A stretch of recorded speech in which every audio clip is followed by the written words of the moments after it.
see what's this here. All right. So I'm going to just go make it public now so everyone could see. Edit privacy. I forgot to do that once. It was terrible. I felt so bad. Here, thank you, baby. Can you do that for me because it's about to die? I don't know what's wrong with my phone. We'll give people a minute to. What's wrong with it? I don't know. It's losing a charge really fast. You could take out the iPad one. Yeah. Thanks, babe. Thanks, babe. All right, we'll give people a minute to jump on here, John, and get them going. I like your hat. Thank you. It was a gift. I've been trying to wear people's shirts that they give me, but during this whole quarantine thing, I'm getting fatter and heavier, and the 2X shirts are fitting like I'm trying to wear a spandex shirt. We'll have to get you on. We'll get you a nice one that fits. I put on a buddy shirt of mine for the last live, my buddy Danny Vose. I hope you're doing okay, Danny. And he's got a picture of his face on his shirt, right? And it's one of those thin shirts. And I put the shirt on and I wore it out one day. And I got fairly big shoulders, so it fit weird. And it looked like I was trying to show off my cleavage. I looked like an idiot. And I told my wife, I was like, this has to be a shirt made for a chick. This can't be a dude shirt. And so I wore it all day like that. And I put it on for the live the other day. And I'm like, I can't wear this. It looks ridiculous. And then I looked and I saw a tag. I had been wearing it backwards the whole time. I was walking around outside like that. You got to put your company on the front, Danny, not the back. It's confusing, you know? Yeah. All right. Yeah, we got a bunch of people jumping on here now. Can you see the people coming in there, John? Yeah, I can see some people jumping in the comments. Okay, good, excellent. So later they'll start asking questions. Okay, John. All right. Thanks so much for doing this. Appreciate it. A lot of people were very excited to have you on here. Let me tell you a quick thing here. This was kind of funny, coincidental. I had just seen you on one of the documentary episodes. I love documentary. All right. Yeah, Zeke's a good man. Yeah, I had just his voice and the way they do everything, it just captures you. It's a great thing. If you guys don't watch documentary on YouTube, go check it out. But I saw your episode on there, and right after I saw your episode, first of all, I really enjoyed it. I was like, man, this young guy's got his stuff together. You know, I just liked everything you were doing and talking about. And then you sent me a friend request, like literally right after that. Right after I said, man, that's kind of crazy. That's kind of weird. Yeah. You know? So Mahogany, that's what drew me. I saw the Mahogany interview, and she's one of my favorite trainers. And like, awesome. We have a lot of young female handlers and trainers, and you know they look up to her. So when I saw that interview, I was like, I'm gonna send him a friend request, see if he accepts it. I actually deleted someone to add you. I don't know who. It's just someone I don't know. So sorry, whoever you were. It wasn't nothing personal, you know. Yeah, Mahogany was the first one when we started doing these, and at the time when I started doing them, I just thought it was important to start doing them, you know, and I thought the time was right, and I've gained so much from everyone I've got to interview. Like, really enjoy talking to all the people I have. So I'm very fortunate there. So Redemption Road Canine, it's a powerful name. I love it. Where'd it come from? You know, we went back and forth with the name for a long time. For me personally, I know everyone's going to have their version in terms of my team. But for me, there's a guy named Preacher, and I don't know if he'll ever see this. He's a guy from my neighborhood. He's currently serving a couple life sentences, and he's in charge of the program Behind the Walls in terms of dogs. And he and I email, occasionally we call. There's a cool app now where you can like send music and all kinds of cool stuff. So he was explaining this program to me. His name's Edward Whittington. He goes by Preacher. And he was like, it'd be really cool if you had a program like this on the streets, you know, to keep people from ending up here with me. And we kind of kicked that idea around a little bit and went through a million different names. And that was the one that just felt right. And then we ended up moving to a property where the driveway is 3 miles, and it kind of felt right. Ah, I like it. I love it. So in your bio, you talk a little bit about some of the different things you do, and a lot of it's very meaningful stuff. It's not just training dogs. Tell everyone just a little bit about your bio is fantastic. Some of the important things that are meaningful to you, because it's not just about dog training. Yeah, I think more aptly, we'd probably be better characterized as a leadership academy. We offer a ton of skills. My background in music and in banking, I held some interesting positions that kind of afforded me some cool opportunities, but I didn't have a lot of the finer skills, I guess, to be successful in the way that I wanted to. So, in looking at some of my failures and like from my neighborhood, from the schools I went to, how that played out, we wanted to provide an opportunity for people who are interested in better relationships with their dogs to come and learn about nonverbal communication, verbal communication, incentivization, and the best way that I found, because we were doing a similar thing in music, to be honest with you. We were doing a similar thing. We were part of the My Brother's Keeper initiative. We've worked with the White House. We've worked with a bunch of organizations throughout the U.S., and with music, it's so subjective. One person's favorite song is another person's worst song they've ever heard. With dogs, we found that across all cultures, all languages, all religions, people who own dogs want the best relationship possible. So that was kind of the equalizer that we were looking for. Even with food, one person's favorite dish can be another person's least favorite dish. With the dogs, though, we found that it was pretty much an equalizer.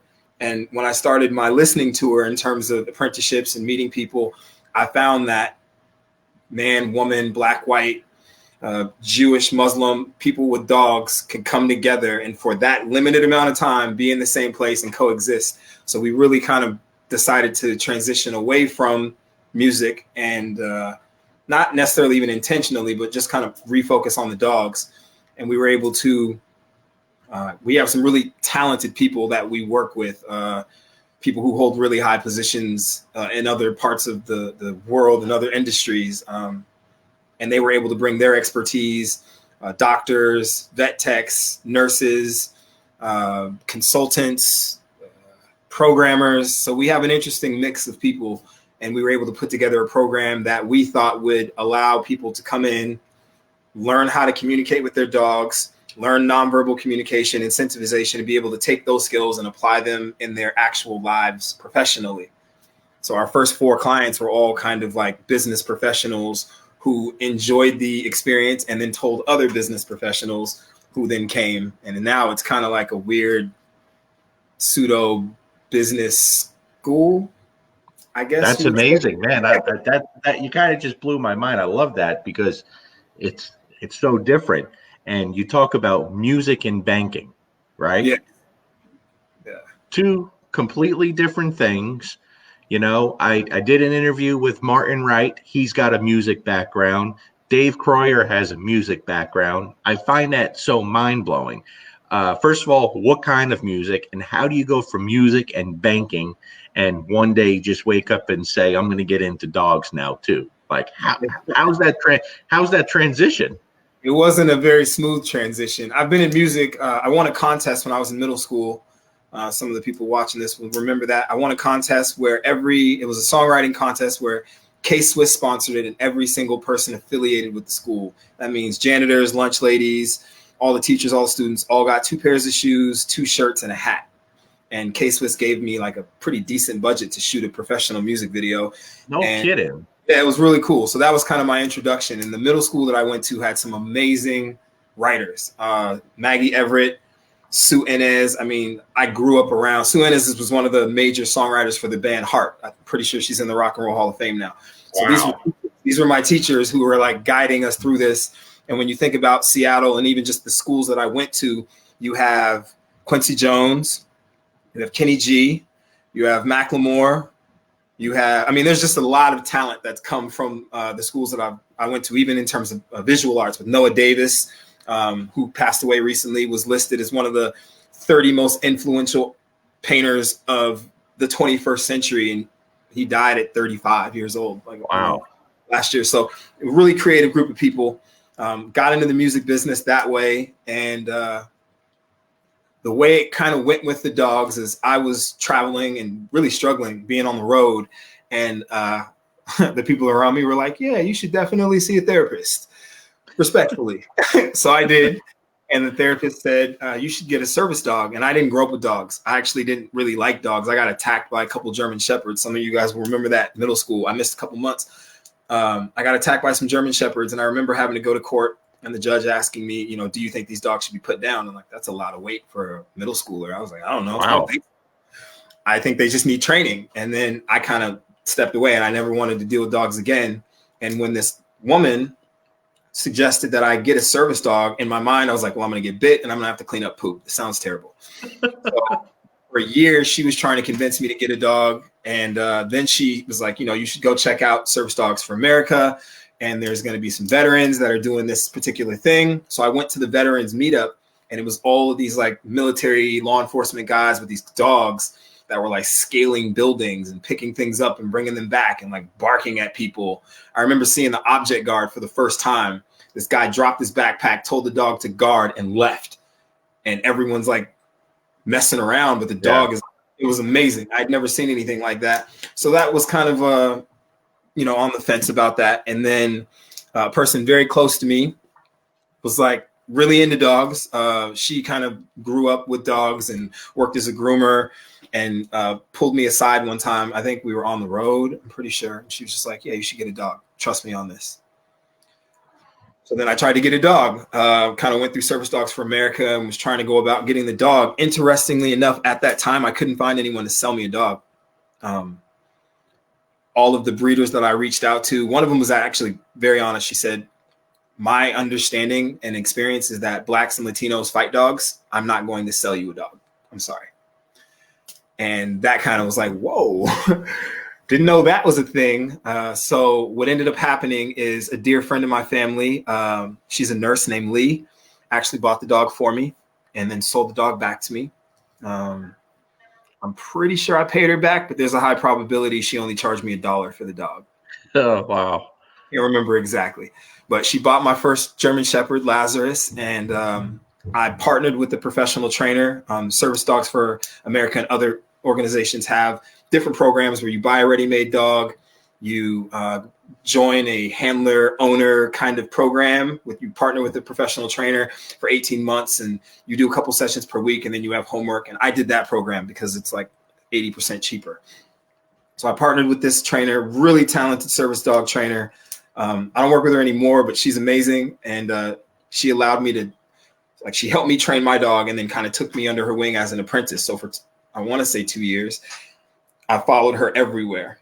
She actually had a day gig training at a facility in LA, and I was just like free labor. I was there mopping the floors, cleaning up all the messes, taking pictures, you know, walking dogs. And because I didn't have any experience with dogs growing up other than getting bit in the face by 2 dogs at the same time, I volunteered 7 days a week at different shelters just to try to get experience with reading dogs. And I guess to answer your question, the transition came when I got my first client. It was a dog walking client. And, you know, the app Rover, they're located in Seattle. I joined Rover and someone like, at the time I was trying to lose weight. I was about 280 pounds. So Rover for me was a way to get paid to exercise. And I got that first message, so-and-so wants you to walk their dog. And I was like, wait, what? This is a thing? So I had a goal to become the #1 dog walker in LA, and I went hard at it. I was walking dogs 7 days a week, probably 15 to 20 dogs a day. And with every week, I would take the money, some of the money I was earning, and invest in myself. So I got a pet first aid certification, and then CPR, and then, you know, grooming, and kind of made my way. And with every certification, I'd up my prices a little bit. And then I got my first celebrity client on accident, and she introduced me to all of her friends, which then kind of gave birth to Redemption Road Canine. The more and more, the more people were like, "Oh, you're actually pretty good at this." So yeah. That's pretty amazing. Now, a couple of things you said there, I didn't want to interrupt you. You said you missed a couple of months of school after you were attacked. Yeah, it was pretty serious. It was no joke. It was bad. And these were my neighborhood. There's not like protection dogs. I guess they would fall further along, closer to like attack dogs. And in Guard this, dog, yeah. my school bus was in front of it was on 23rd and Cherry, for those of you from Seattle. And you remember back in the day, that was a junkyard right there on the corner. I think it's a Starbucks now. Well, the gate was always closed. And in this particular moment, you know, people would poke at the dogs and do this, but I didn't like dogs, so I never bothered them. But in this, the people were bothering the dogs, and the dog jumped and hit the gate, and it went and opened. Oh, and wow. took off, and I just froze, and they were on me, both of them simultaneously. The last thing I remember is in Seattle, you know, we have the big garbage trucks, everywhere has them, but we had the old school like milk crates for recycling. Mm-hmm. And I remember like the guy jumping off of the garbage truck and like hitting these dogs with the recycling crate. And then I woke up at Children's Hospital. Oh, wow. That's no joke, man. Wow. And the other thing was you were 280 pounds. Yeah. I saw that, I think, on your Facebook page, and I honestly thought it was a mistake. I thought this was someone else because it doesn't even look like you. Yeah. Okay. So how did you get to that point? Oof. And how did you get away from that point? So I got in a car accident May 10th, 2008. I think it was a Sunday. It was Mother's Day. And I was on my motorcycle headed to my mom's house, and a woman made a right turn without looking and just kind of ran me off the road. So I was in the hospital for quite a while. And when I woke up, which I woke up to like the hottest nurse that has ever existed. And I naturally start hitting on her, and she's like, "Thank you so much. I appreciate it. Can you roll over? You went to the bathroom on yourself. I have to change your sheets." That was what I woke up to. So yeah, then I just, you know, gained weight from that situation. And I saw a doctor, Persian doctor in LA. And in retrospect, I appreciate him now. But at the time, he came in and he's like, "You know, I don't have a lot of patience." That's what he opened with. And I was like, okay. And he's like, "There are people who are born with diabetes. And then there is what I call the people of color diabetes. Guess which one you're on your way to?" And I was like, "Dude, you can't talk to me like that." And he's like, "Look, I don't have time. Here's what's going to happen. You're going to lose your sex drive. You're going to probably lose some limbs," and went down this list. So he's like, "Tell everyone in your life now, start preparing whatever woman you're with for the disappointment of you being lazy, and goodbye," and walked out. Wow. So that day I came back to the apartment and got online, looked up how to build habits. I found an article that was like 21 days to build a habit. So I started 21 days walking 5 minutes in the morning, 5 minutes at night. Then it was 10 minutes, then it was 20 minutes, and then it was running with my dog, and it just kind of went from there. Wow, yeah. That's pretty crazy. So dogs played a big part of you changing your life around in that area. Probably my first 80 pounds. My first 80 pounds was all walking dogs. Wow. Okay. And so after watching the special on Dogumentary, I love your concept of what the animal is. We have a lot of things in common there, right down to the health and the fitness and, you know, the activity of the dog. Was that something that you kind of got into little by little, or was that just something you were attracted to right from the start? I think it was the people that I studied under. The medical service world, dogs are much less expendable. These are life partners, at least for the life of the dog, and in a lot of cases, the life of the patient. And I think because of that educational process with husbandry, and this dog is here to save my life, and we're partners, and I'm never getting rid of this dog, that was my focus when I got into it. And when I kind of made my way into the sport dog world, it was kind of like dogs as handbags. And that was completely new to me and largely kind of a turnoff. But I think for me, because the woman that I apprenticed under was an animal trainer, you know, dolphins and primates and big cats, I had to learn husbandry first. Then I had to learn kind of bonding and engagement, because if you don't, you die, right? There's no prong collar for a tiger. Right. That was my education. I just brought that into the dogs it was natural for me. And then I realized people don't do these things. And I was like, wow, it kind of like shook me a little bit.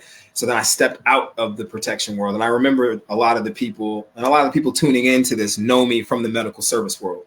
they don't know me as a protection trainer at all. Only recently with documentary and other things highlighting the decoy work, these people are learning about my foray into protection. But for the most part, I think husbandry was my education first and foremost. Sure. You got some very fit dogs. That's nice to see. Yeah, I'm obsessive about my dogs. That's pretty awesome. So what do your dogs eat? What do you feed? I feed a combination of raw and kibble. And I know that I'm going to get a bunch of DMs after this from my vet friends. I did recently get into veterinary school, and I'm still debating if I want to be a vet. Veterinarians have their education and their perspective on raw food. I wanted to know about it myself, so I went and got certified as a canine food formulator so that I could better understand these things. So I personally choose to feed my dogs a combination of both. I feed them signature dog food. The reason I feed them signature dog food is it's a single protein food. They don't use any chicken. I think chicken can be very problematic in terms of developing food sensitivity, which later become allergies. They don't use any chicken products. They have 13 flavors, 12 of which are available in California. Kangaroo is illegal in California, both for humans and dogs. But they have 12 flavors that we can utilize. And they don't split proteins. And there's no fluff. So what Signature allows me to do is fully like calibrate what I'm feeding my dogs so that supplementally I can do everything I want without having to worry about overdoing it. So I use Signature as my kibble. And then I'm fortunate enough to, in my club, I have a man who runs a business, Canine Raw Meal, which everyone follow. Canine Raw Meal. His name's Aaron. He's a solid guy. Without knowing anything about him, when I was introduced to him, I was introduced to his food first. And I'm reading the ingredients and like where he's sourcing it. And I'm like, this is awesome. And then I met him and I met his dogs. He has some pit bulls that I really like. And when we got to talking about raw food, I was like, he gets it. So I'm fortunate in that I buy my raw food directly from a guy in my club. But I love Canine Raw Meal. I love Farmer's Friends in terms of the raw. And then occasionally, you know, like I have treats. So like some of my crate treats or kennel treats, I call them, I go to Chinatown and I get the chicken feet. This is the only chicken product I feed my dogs. And I'll clean them with white vinegar. And we did a huge video on kind of how to prepare raw. Rather than condescend or get upset with people who feed their dogs raw, I'm like, let's just educate people on how to do it properly. So we did a whole video that got some pretty good traction on how to go about cleaning and the food, and then also cleaning your kitchen afterwards. But for me, the fortified vitamins and minerals that are present in kibble are going to be, some of them are going to be very difficult to find and give your dog on a regular basis. So I do supplement the kibble for that purpose. I do raw, I do goat's milk, and then I have about 15 different supplements that my dogs get throughout the week. Yeah, well, your dogs look great, and I feed a combination of both. That's what I found has worked best for me also. All right, so I'm going to steal this question from Mike Ritlin. I respect Mike Ritlin a lot, but I love this question. He usually asks it up front, but I'm going to ask you now. So there's a shout out to Mike. I'm stealing his question. Give me your morning routine. What time do you wake up? What do you do, especially regarding your dogs right from the start? Yeah. So we got an assortment of livestock at Redemption Road Canine. So I wake up about 4:30. I generally speaking at 4:30 will let the guinea fowl out. I have guinea fowl. I have guinea fowl because they are kind of like the German Shepherd of the bird world. They are insanely loud and they're very hostile to anything they don't know. So I know someone's coming. I know someone's on my road about a mile before they get to my house because of the guinea fowl. I let them out. Their primary food on my ranch anyway are fleas and ticks, and they eat an assortment of bugs, scorpions, and things. So I let them out with one dog generally, and they will forage from 4:30 until about 5:15, and then I put them up. Then I will go and kind of take care of, we have Muscovy ducks, and we have rabbits, and a goat. We got some interesting things. So then I'll kind of go through that process in terms of letting dogs out. My morning training session starts with each dog that I let out. I let them out. We have potty on command at Redemption Road Canine. So that's generally what we're working on. And my older dogs get it, but we take the dogs out. We count down from 15. They go, we click, we treat, and then we go right into training. What I would call engagement training. I'm really big on utilizing play. If my dogs know that they're training, I feel like I failed.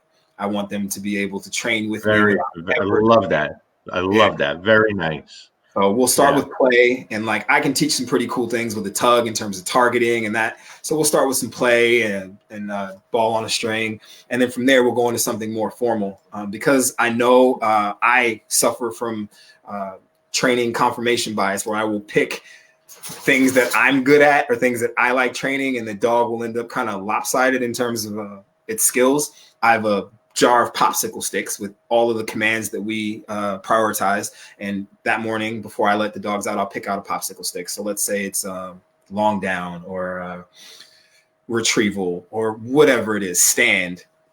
So everybody's working on stand for that morning. And because I have such a wide array of dogs, I end up having to develop different skills for each dog. You know, the way you train an Anatolian stand is going to be a little different than the way you train a Rottweiler, which will be a little different than the way you train the German Shepherd, just in terms of their motivation and things that they feel are incentivizing. So we'll go into the training. Each dog gets a 10-minute session, 2 minutes of like hardcore play, 10 minutes of training, and then 2 minutes of hardcore play. And then they go up, and then the next dog comes out. So I finish that about 7 o'clock. And then 7 o'clock, I make my way down to the barn and deal with the animals in the barn. And then about 7:45 is when I start my work, my decoy work. And I will put on my suit and do a couple laps around the property. And then I have a pillow that I work the stick on, and cones and leg weights, you know, to be able to work on some French ring things. And then from there, it's clients. Wow, that's pretty intense. It is intense. It's a lot. That's a lot of organizational. Are you boarding and training dogs, or mostly private sessions with people at your place? It's mostly private.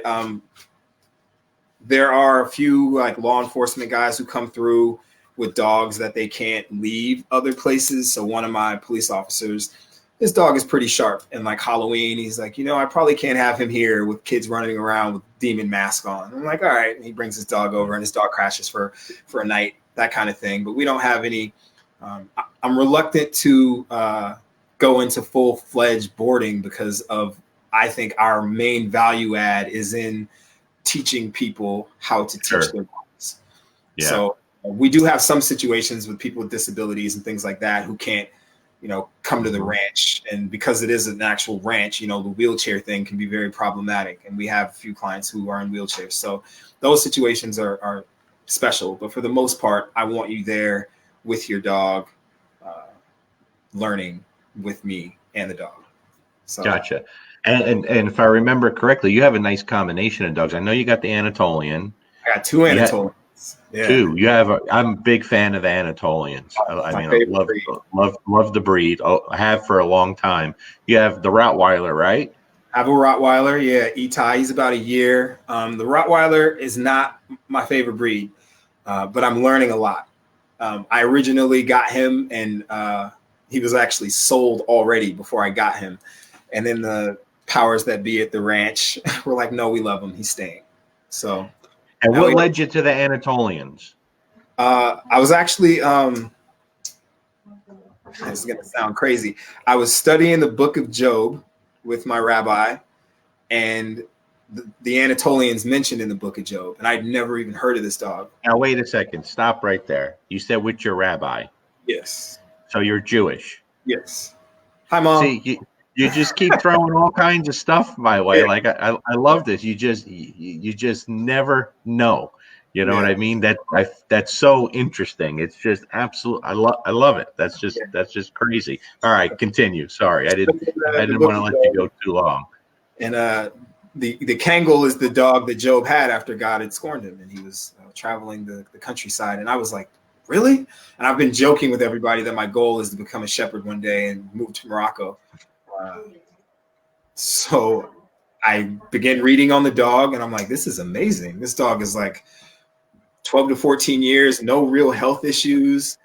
So I started reaching out to different Anatolian breeders and kind of learned the difference between the Kangol and the Anatolian, as nuanced as that is. And then the expectations that people had. And I ran into Michael Ellis should remember this, but I ran into him at a trial at Marble Canine down in Temecula, and I asked him about the Anatolian before I had gotten them, and he said, they're impossible to train. It's not worth it.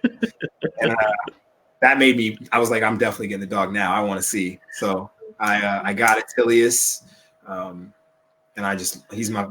all of my dogs are my favorite dogs, but he's probably like my best friend. Crixus is the most well-known, and Crixus and I are great work friends, but like, I'm not as affectionate as he needs. So he has other people that he goes to for what he needs for his soul, but we're great work partners. But Attilius is the dog that's with me. He's even with me now in Seattle. He's with me everywhere I go.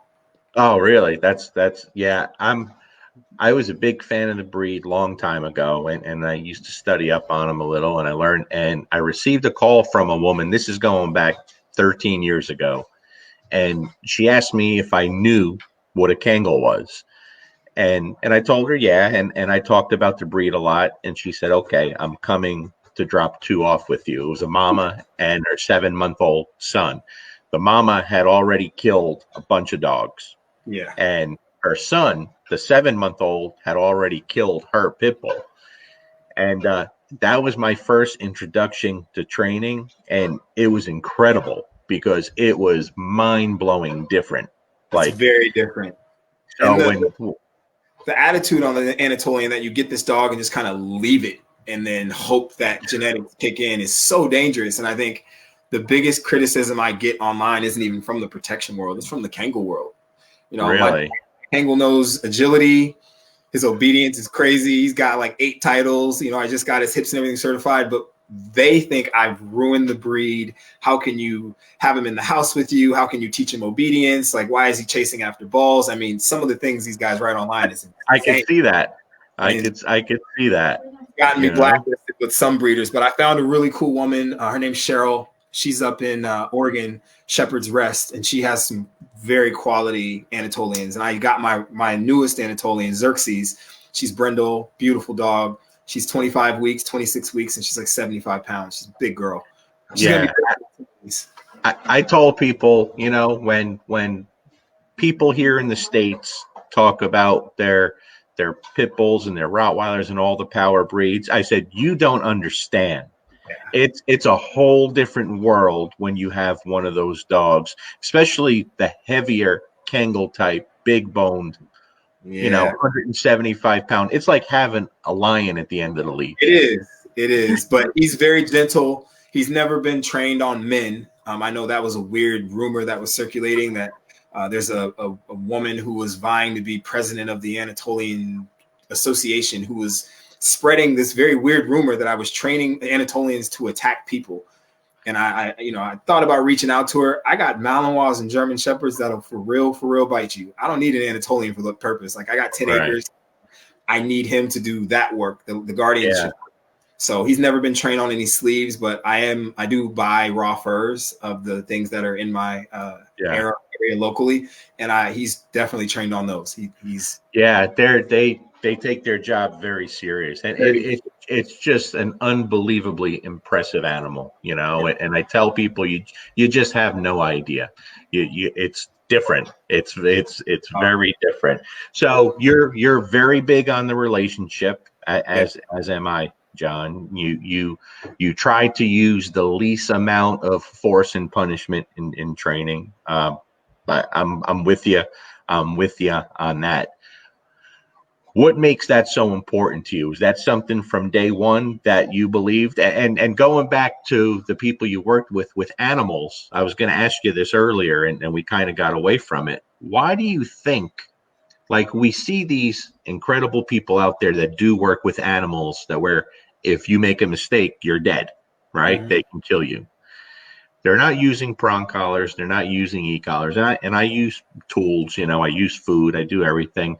But why do you think there's so many people in the training world that don't put that effort into that relationship and that bond and the teaching aspect of things? Do you think it's a money and a time thing, or do you think people just don't get it? I think it's probably both.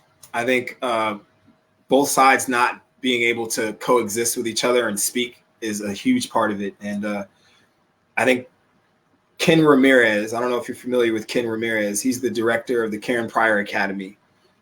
Ken Ramirez, to me, is my favorite trainer on the planet, an animal trainer. I mean, the things that I've seen him do and like the studies he's taken part of, whether it's crate training an owl to, I mirror a lot of what he does. We just conducted this experiment ourselves, but crate training an owl so that the owl can receive vet care without going nuts and hurting people. Butterfly recall, being able to get butterflies to recall 100 meters. That's crazy. Crazy things. So Ken and Karen, and I would say probably a few other people that I could love to name, were the kind of theoretical basis for my training philosophy with healthcare, nutrition, environmental, behavioral. I went a step further and added the physical exercise, mental stimulation, and cooperative behavior. Because I think with them, they're dealing a lot of times with dogs that maybe are misbehaving, whereas in the protection world, a lot of these dogs really want to hurt you. And we have to be able to address that honestly.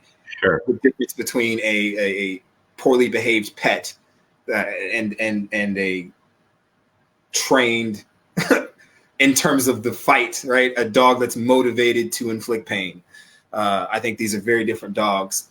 And I think Ken is kind of at the forefront of meshing these. Ken has named me one of the speakers this year at the Clicker Expo. I'm the first protection-oriented speaker ever. And there's already a lot of controversy about it, but I think he's trying to bridge the gap. To answer your question more specifically, I think it's a lack of knowledge to begin with. People don't even know that these things are possible. And then time issue where, a lot of people don't have the luxury of research grants and consulting fees like I do. So they have to have dogs ready yesterday.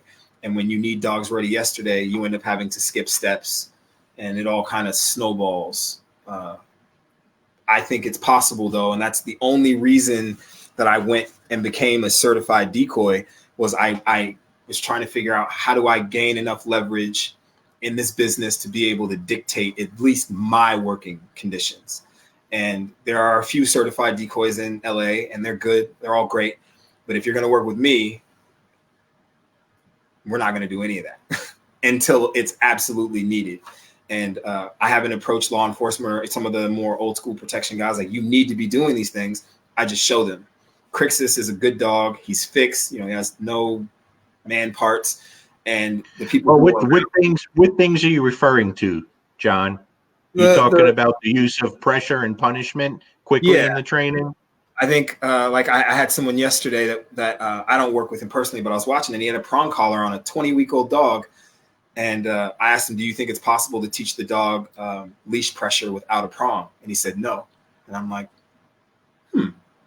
let me try.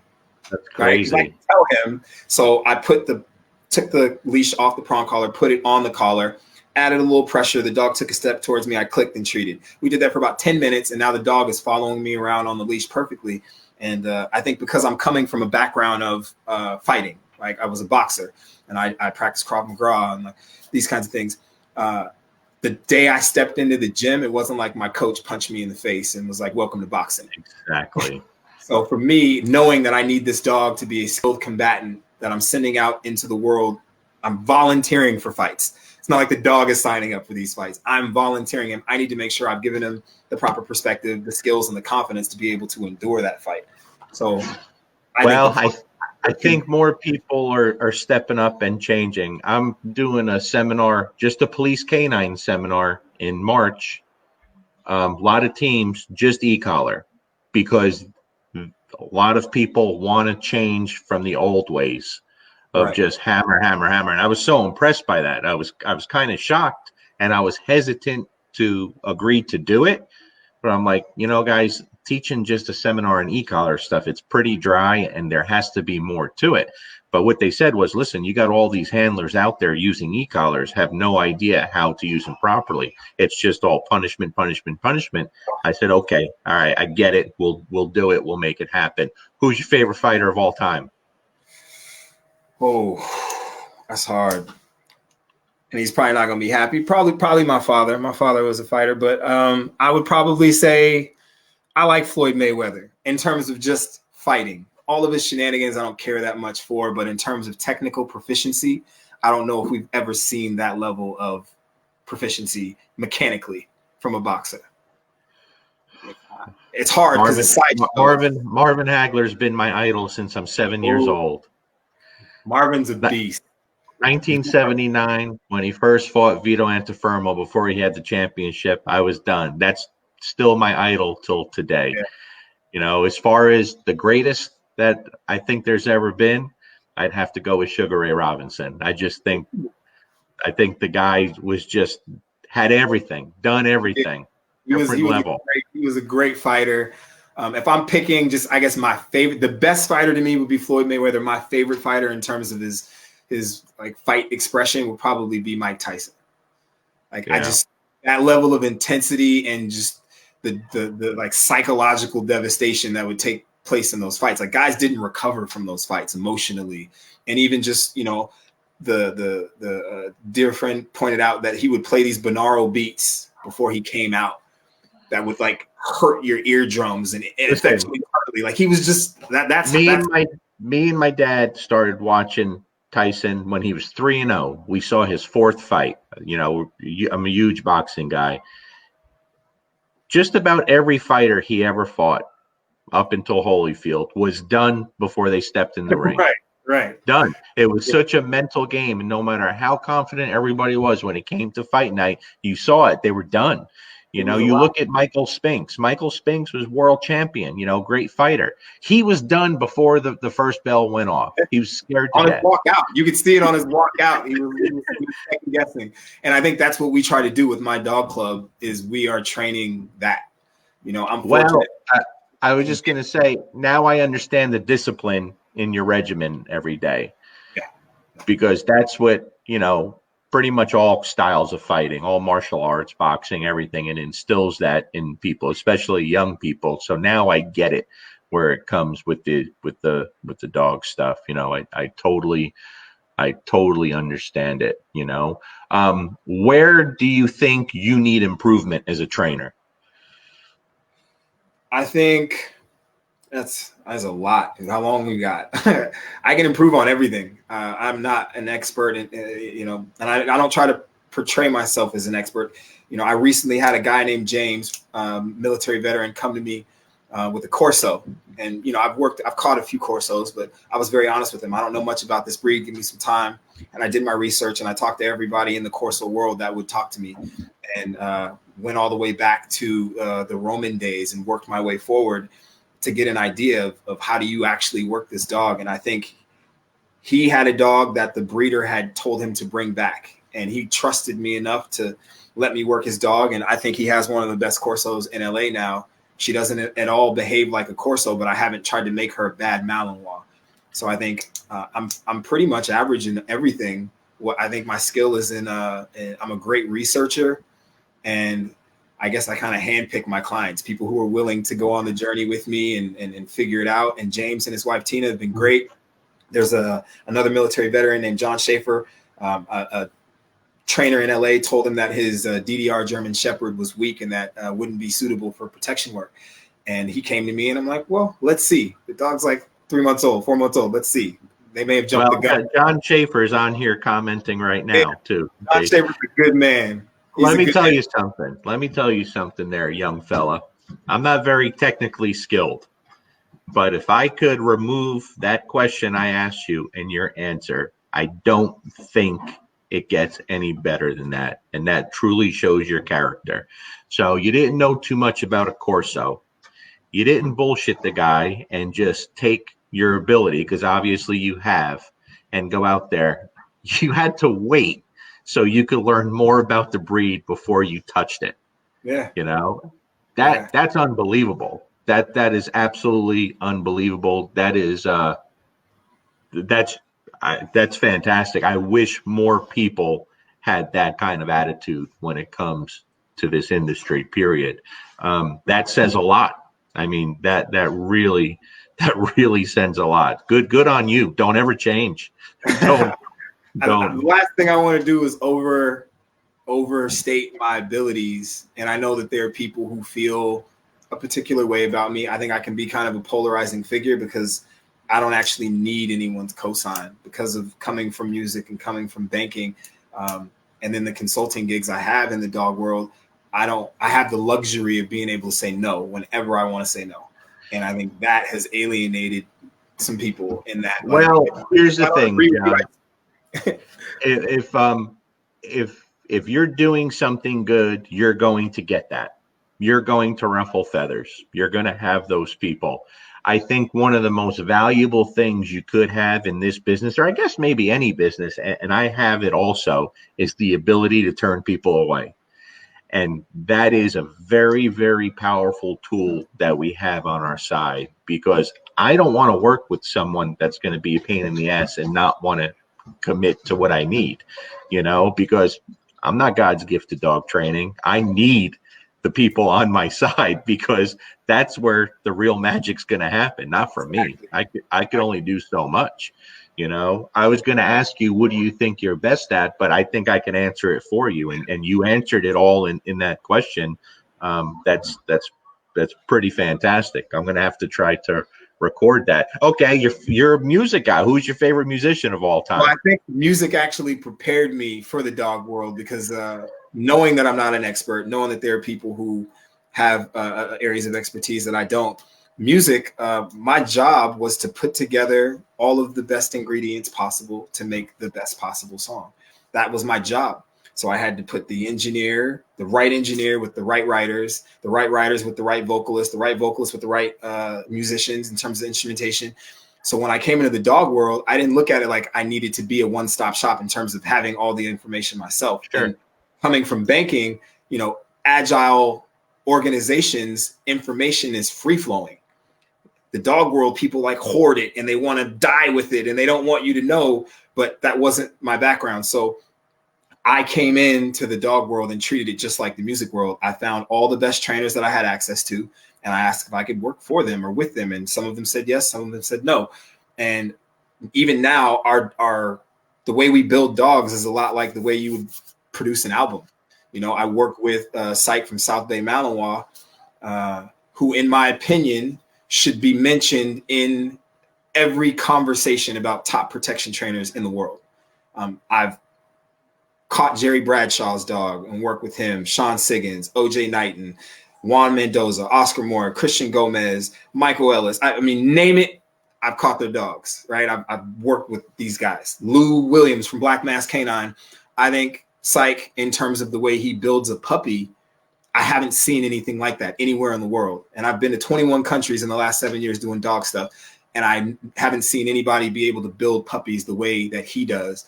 So for me, it was an easy decision. 21 countries, huh?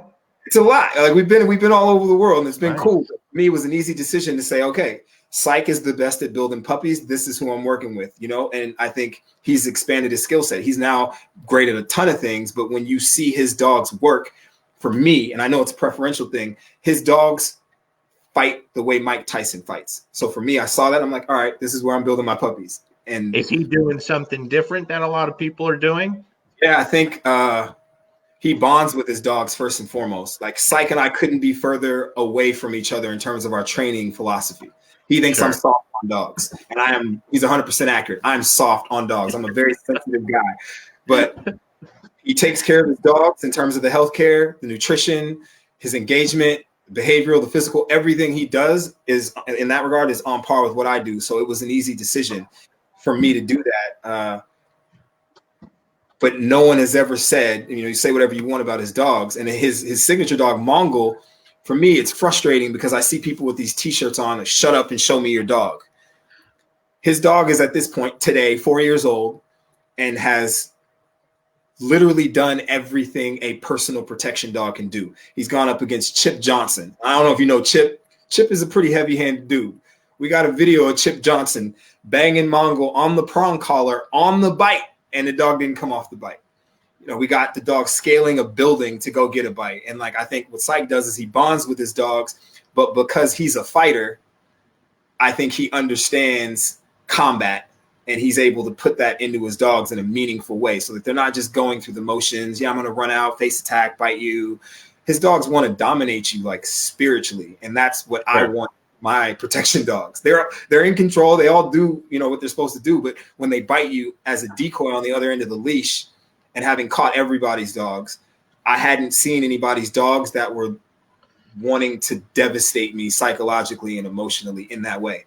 So I was like, yeah, I'm going to work with him on that. And, I feel like I have a list of people in LA and throughout the world, really, things that I like about them that I've tried to borrow from them in the development of my own dogs. Awesome, man. That's fantastic. And as far as the music, what kind of genre were you into? What were you doing? I guess what would be called urban music, according to the label, but black music, essentially. We did hip hop, R&B. I didn't just work exclusively with black artists. We actually had a pretty diverse group, but I was fortunate in that my work in the investment banking world, in terms of building psychological profiles for people whose companies we were looking to take over, helped me in that I meet an artist and I'm able to kind of build a profile on them, figure out what makes them tick, the things that they don't like, because for a lot of these artists, they kind of are successful overnight on paper, and their family back home, boyfriends, girlfriends back home, have a certain expectation of them, even if their bank accounts don't reflect the fame. So there's the issue of how do I balance who they need me to be with who I need to be successful in this business and all of that. So you wouldn't call me into your session to make a party jam. You'd call me into your session to write a ballad or, some sort of anthemic kind of emotional thing. And that allowed me to kind of move through different genres and be in sessions that I probably shouldn't have been in, because I don't play any particular instrument very well. I don't read music very well, but I'm great at the feel. And everyone who's ever worked with me in music knows I use food to describe things that I can't describe musically. So there's been times we're like brothers from another mother, bro. Cool. But I'll be sitting next to an engineer and I'll be like, all right, dude, I need some paprika. He's like, he'd look at me like, what? And then he'd kind of sit there and then he'd be like, okay, paprika, I got it. And he'd go in and do his thing. And I'm like, that's perfect. So things like that. Now, what you just described in the music, the same thing in the dog world. If you're not great in any one aspect of the dog world, but you have that feel with the animal and you know how to bring it together, you can go really far. I think so. Is Darlene Shears your mom? Yes, she is. She is a very interesting woman. Hello, Mom. She said, I love you, son. You did a good job, Mama. Please good job. It's a good young fellow. So who's your favorite music artist of all time? Ooh. I think I'm a Seattle guy, so I got to go with my Seattle guys. I think it's a tie between Jimi Hendrix and Quincy Jones. Those are both Seattle guys, and both went to the same high school. That's two phenomenal people there. Tupac or Biggie? Don't get this wrong, John. Tupac. Oh, thank you. Yeah, you hear that, Adam? Excellent. What happened to R&B music? Where did R&B music go? Where did Luther Vandross go? Where did Jodeci go? Where is R&B? All right, I can answer that. People aren't going to like this answer, but I feel like I've sold enough records and been in this long enough to at least have an opinion worth expressing. I think that with the inner city falling apart, because you had people without money. You think about Motown, a lot of these guys, Sam Cooke, these guys worked at factories. So they didn't have a ton of money, but the family nucleus was there. And you were able to learn about love watching your parents, watching your grandparents in a positive and productive way. I think once you had that nucleus fall apart, young men started to learn about love from other young men who were learning about love from porn. And you get a dynamic there where it's for show. There's not a lot of intimacy. It's kind of performative, and it takes a woman from something to love with all of your heart to a conquest that you need to take. And I think when that happened, it became reflective in the music. And you think about some of these titles, like Chris Brown has a song, These Hoes Ain't Loyal. And I literally thought that was the job description. I thought a hoe was not supposed to be loyal because it is a business for her. So when I heard that, I was like, what an immature thing to say for a 30-year-old. These hoes ain't loyal. Yes, sex workers have a job, whether you like it or not. They're not supposed to be loyal. It's the job. And I guess that's just one example. But it's weird to me because I listen to it and it almost feels like guys are too insecure to admit that they feel love. And then you have women who've grown up in that same culture where now it's what can you do for me? Not how do you feel about me, but what can you do for me? So those two things together, I think, have created current R&B music. Wow, I'm so glad I asked that because Yeah. that's a mind-blowing perspective in that area. Because You I don't see it with think the British artists though. The Well, I British think artists don't have that, and that's why we're getting all of our love music is coming from the UK at this point. Whether it's Adele, Sam Smith, Leona Lewis. I mean, you can go down the list. They're just American artists are very uncomfortable with love. wow, that's crazy, bro. Because I feel like we've gone away from some of the greatest music ever made, ever. Yeah. And it's a damn shame. And when you listen to the music from the 60s and the 70s and the 80s, the R&B stuff, all the black music, it's just today it's still fantastic. Today it hasn't changed. Timeless. That's really amazing. Wow. All I right. came up in the business though, like one of my mentors, a guy named Chris Cuban Tatum, and like this is a producer who worked with Prince and Quincy Jones and Sade, and like so I didn't even have the option working underneath him for as many years as I did to be in that space. Chris is like the most opinionated person, which makes sense now I think about it. Working with Syke and working with Chris are really the same kind of thing, but Chris would just straight up be like, "This is a compromised piece of shit. Delete it." And we were like, $5,000, $6,000, $10,000 into a session, and he'd just be like, "Delete it. This is trash." And he'd ask artists, "Do you want to live forever or do you want money?" Right. You want to live forever? We can do that here. If you want money, I can get someone else to come do this session. And like that guy's, he sold 100 million records or something like that. So he's in a position to be able to dictate his sessions. You think you'll ever leave the dog world to go back to music? That's a good question. I wouldn't even say I've left music. I still write for other artists. I think when I say I left music, I left the grind of being on tour. Okay. For the 3 years up until I got heavily into the dog world, we were on tour all year. And being on tour all year can create a lot of mental health issues. It's the inverse of the pandemic. Rather than being home all the time and not being able to leave, you are never home, and all you want to do is be home. And you end up at 7-Eleven buying 7-Eleven sushi and like hotel rooms and madness. So for me, I like where I'm at now. I get to work dogs. I get to write for some of everyone's favorite artists. They bring me in, and sometimes it'll be to write full songs, and sometimes it'll just be like, what do you think? Does this feel authentic? Does this feel real? And it's cool because I'm like, yeah, it feels great. And they're like, all right, cool. And they write my name in the credits and I get a check. So that's cool. I don't know if I'll ever go on the road again. My niece wants to be in the music business, which is terrifying. She's more than talented enough. And I suppose if she goes into it full time, then I'll need to be there to make sure that she doesn't lose her soul. But well, I could promise you this, John. I don't know if you'll hear any other dog training interviews or podcasts where the question is, "What the hell happened to R&B music?" Your aunt, that's going to get a lot of. That was phenomenal. Back to the dog stuff. You're into the relationships building. You're into the protection stuff. You're into all of it. What is your aspect or idea of teaching the out? Why do so many people not have an out on their dogs? And do you have one way that you teach the out, and at what age do you start teaching it? So everything about teaching a dog out, because it's always a hot topic on these interviews. Yeah. The out is an interesting thing to me. I didn't even realize people were struggling with it until I got more heavily into the protection world. There's a school of thought that if you teach it too early, you are degrading the motivation, drive, and potential bite mechanics of the dog. And I think if you're using compulsion and aversion to teach it out, then yes, you are 100% degrading and kind of diminishing the dog's drive to do the work. I haven't had that problem. I teach my dogs out from the time they're puppies, but we're never actually working on out. When I say our play sessions in the morning, I have 2 tugs, I have 2 balls on a string, and we start right away. And once I get the dog kind of going from ball to ball or tug to tug, then I'll introduce the word out and I'll present the other toy, pop.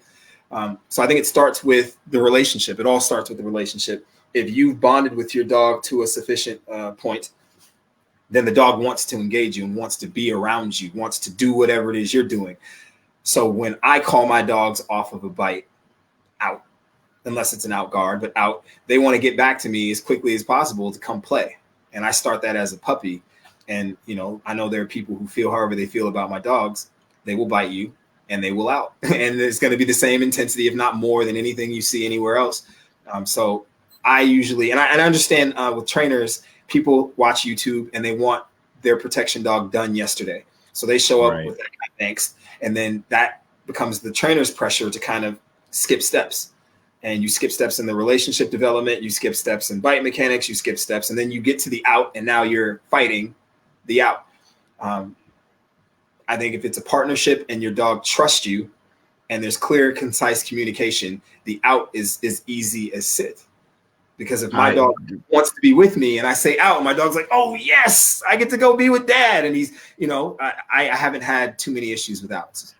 Well, I think I agree with you, John. And I think people don't understand how a strong relationship can destroy a lot of these myths that are out there in dog training.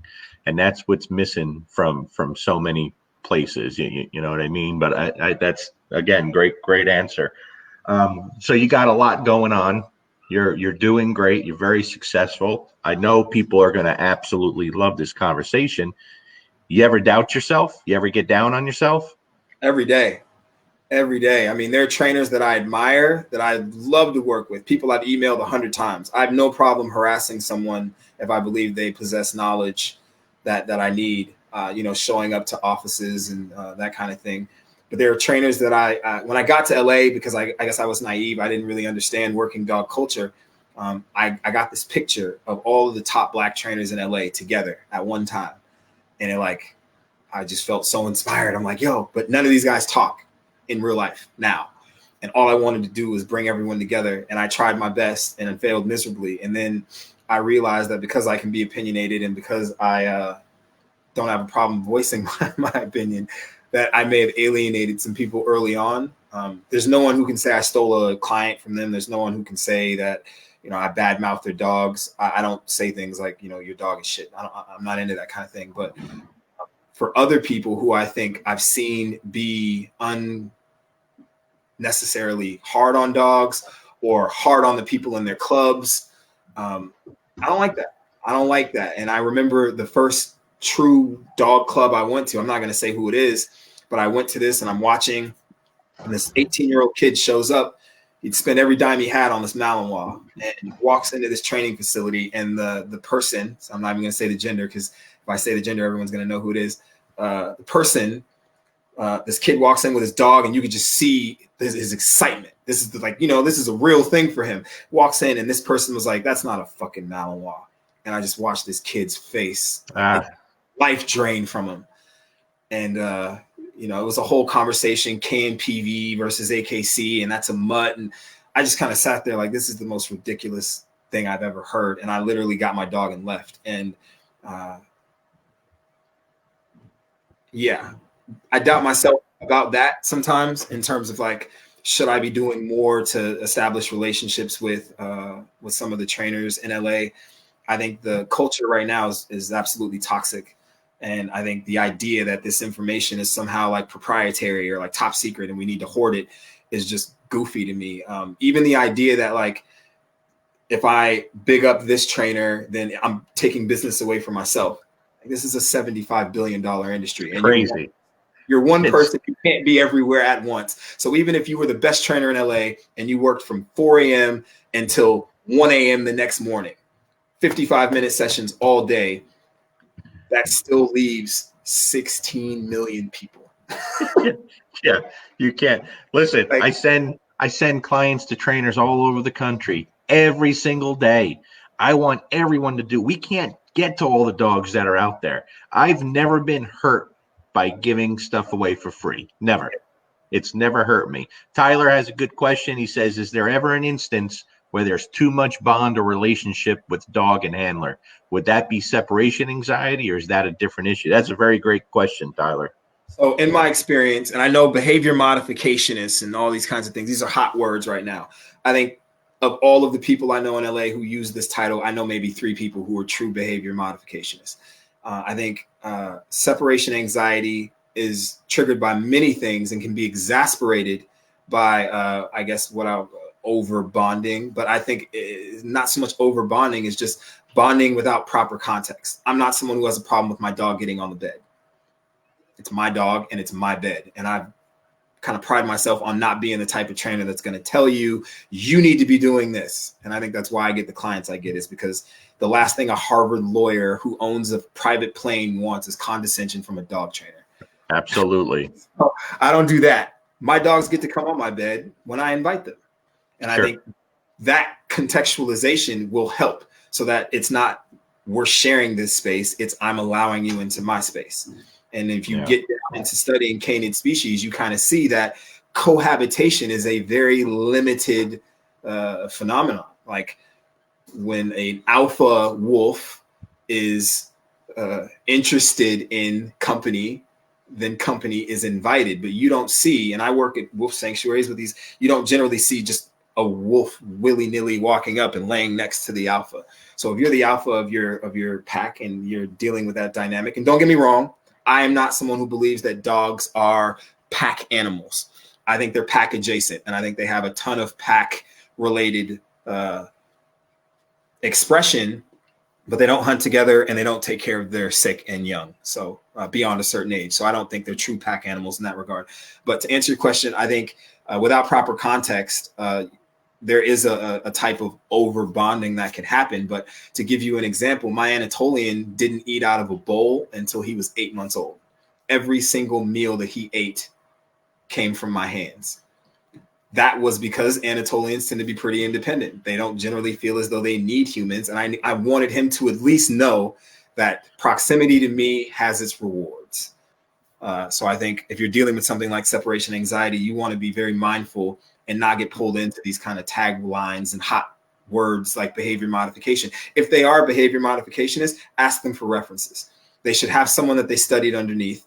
They should have verifiable results, people that you can talk to that can say, yes, my dog was doing this and is no longer doing this. And this is the method that we took, as opposed to I am this because I say I am this. Like I worked in behavior modification for the first 2 years I was in this business, and I'm still reluctant to call myself a behavior modification. There's certain things I can help modify, but you start getting into kind of chemical imbalances.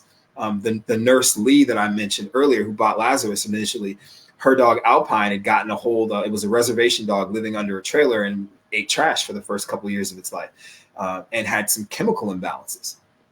How do you deal with chemical imbalances that have outward expression of something like anxiety or kind of the self-harming things that can happen? Like I don't think that a dog trainer who calls himself or herself a behavior modificationist should be tackling chemical imbalances. Oh, but see, here's the thing, John. They do. they try.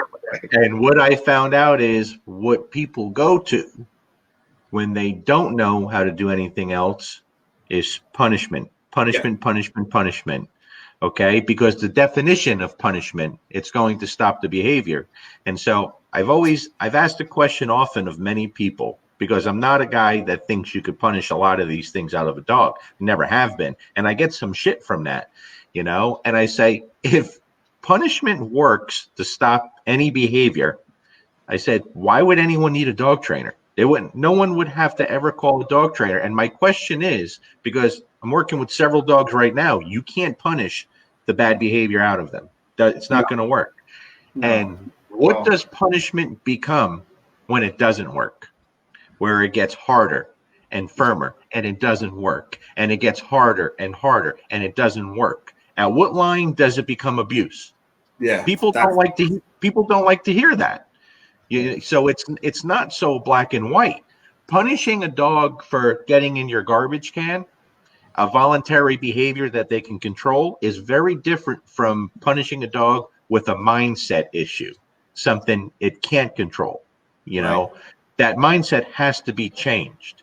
And that's why so many people in the pet dog world, the things I talk to people every day, John, and I'm sure you do too. It's disgusting, some of the things I hear taking place. It's really bad.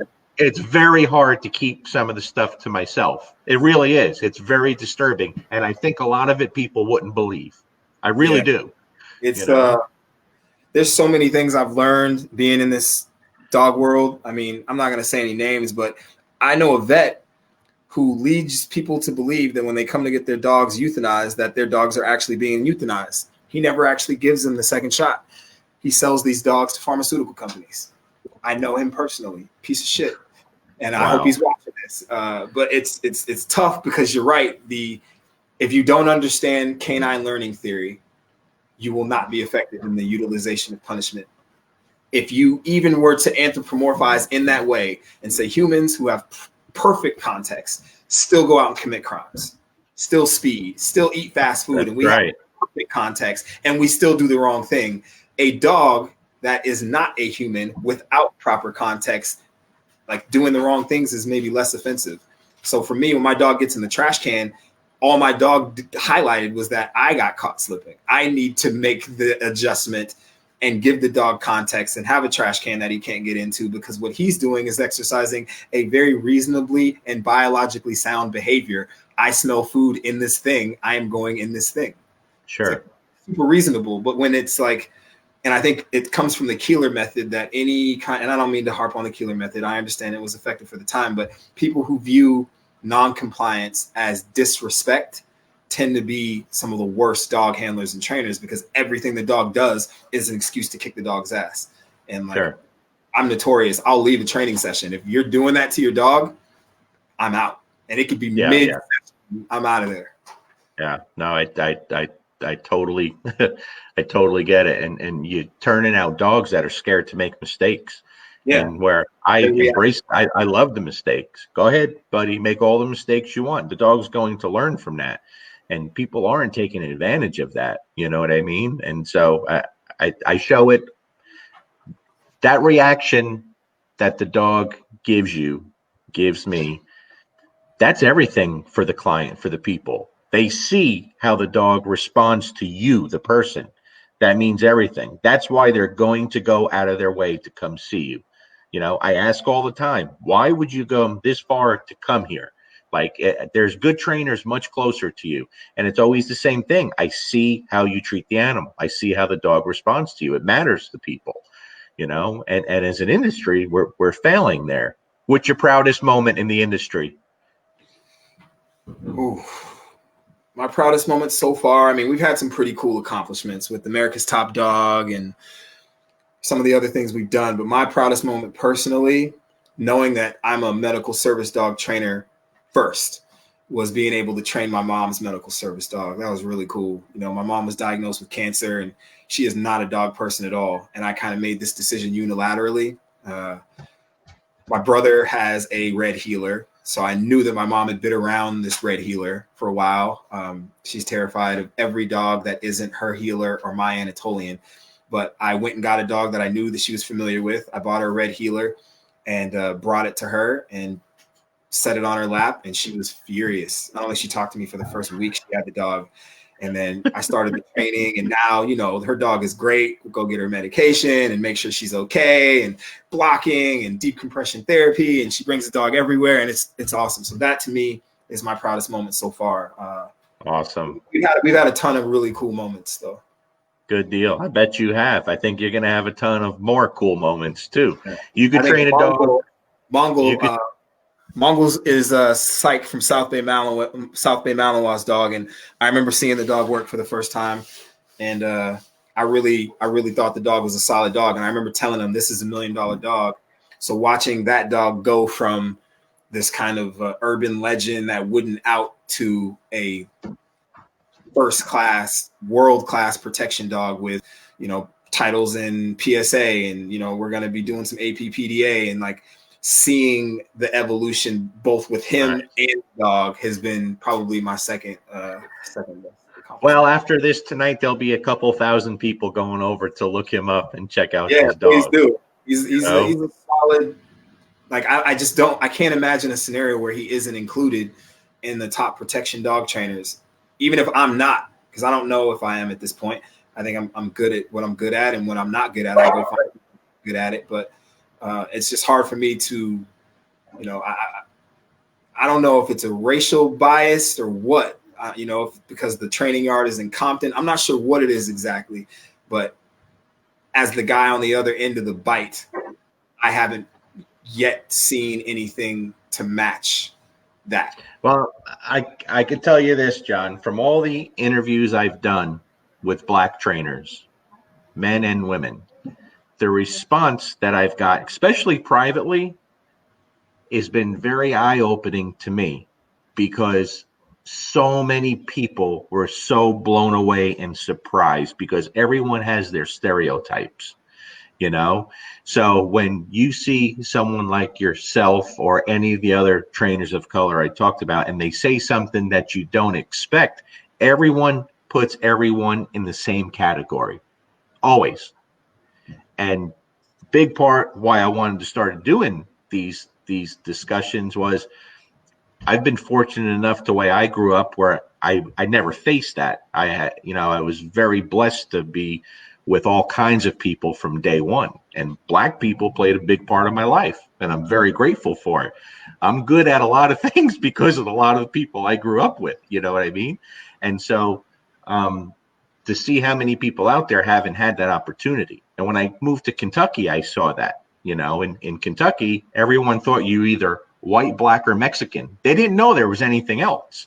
My wife's Peruvian. She's got dark skin. We grew up in New Jersey, in New York area. That was never a thing you thought about where I grew up. And as we moved around the country, you saw people have different beliefs, and, it's a handicap for so many people. So I'm so grateful for you and everyone else that have done these interviews, because these conversations, every single one has been freaking amazing. And then I'll get 500 emails tonight about you. Like, that young guy is unbelievable. Like, I'm telling you, I already know it's coming because I've gotten them about everybody. And so I'm so grateful that we can do these. And you're just a breath of fresh air, and I'm so honored that you let me do this, because I'm the one who wins here more than you do, and I don't want to keep you too much longer because we're going.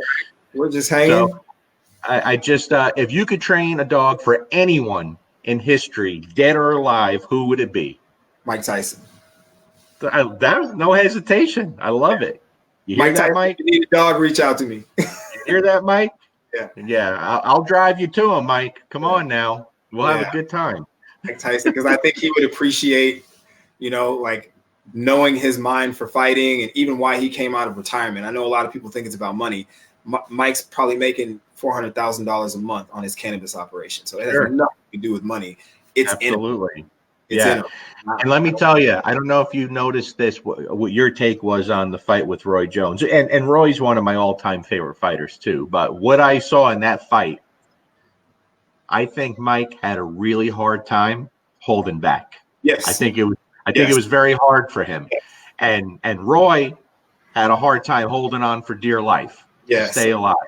I said that watching it. I said, someone behind when they set this fight up, they were like, "This is an exhibition, Mike. Please do not kill him." He had he's talked. It comes out naturally. That's who he is.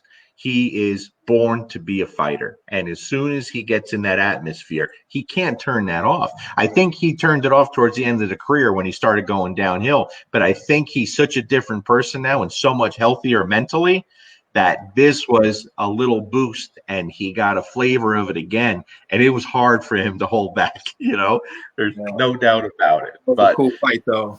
But I'd want to train for Mike, and I think if it wasn't for Mike, I'd love to be able to train a dog for Washington State's governor, Jay Inslee. He has some people very high up in his organization that I grew up with, and I think he's a solid guy. Don't agree with everything he's doing, but I think him or Jeff Bezos, because I know Jeff Bezos is a dog fanatic. A lot of people really. Every building on Amazon's campus is named Rufus, and Rufus is the original Amazon dog. He was a little corgi mix. Wow, that's interesting. Yeah. So I think he would enjoy it. That's pretty awesome. Yeah, you got some good answers there. That's very interesting. I love it. But listen, I'm going to let you get going now. We're at an hour and 20 minutes. I could talk to you all night. I hope I get to come out there and hang with you here someday. Anytime. Yeah, we got plenty of space. I think that would be absolutely amazing. And I'm going to definitely try to make that happen. But I definitely want to thank you again, John. I think you're going to just keep doing amazing things, man. There's no doubt. You're such a breath of fresh air. Tell everyone where they can find you, all your social media, your website, everything. Redemption Road Canine. You can find us there. That'll be our at Redemption Road Canine everywhere. No spaces or anything like that. You can find us there. I know a ton of people reach out asking me about the trainers that I like and the books that I read. Ken Ramirez is amazing. Karen Pryor, Alexandra Horowitz, Dr. Brian Hare from Duke, Pamela Reed. I like Cynthia Otto at UPenn, Erica Bowling. I'm sure some of you know her on the fitness side of things. DeJuan Fields, Lewis Williams, Ty Nero, Bruce Tell, Jerome Egan's, the Misfits crew, all of these guys. Daryl Young is amazing. Michael Ellis is amazing. Mahogany Gamble is amazing. For you females out there, please, if you're looking for someone to model yourself after or a safe place to train or even just get information, please reach out to her. On the decoy side, John Mark Allen is my sensei. He's the guy that introduced me to the love of my life, French ring. Hervé is the Michael Jordan of decoys. Please don't attempt to do what he does at home. Like it's not going to work. Juan Mendoza, Bambino, Lori Hildebredt on the medical service side. She service dogs for America, Florida. They're basically the Kobe Bryant of the service dog world. Everything they do in Florida trickles down everywhere else. Janice Gunn. And then, that's pretty much it in terms of the people that I study heavily. And then Larry, obviously, if you're interested in e-collar training, whether you agree with it or not, and I know that people are going to reach out to me, how could you do that? I am not going to deny that these tools are in circulation. If you're looking for information on how to properly use an e-collar, please go to Larry's YouTube. Don't put it on your dog until you've done that. Put it on yourself first so that you know what your dog's going through. Then go to his channel. I think you even have like an ebook, right? On your e-collar. It's on Amazon too. It's a paperback also. Please. Don't just appreciate you frying your dogs because they have no context and they're going to think God hates them and that the world is an unfair place and you're going to ruin your dog. I appreciate that. That's by far the best signing out. Goodbye. You hit a lot of people there. That's absolutely fantastic. I appreciate you, John. And thank you for having me. We already had some people ask for part 2, so we're going to have to do this again.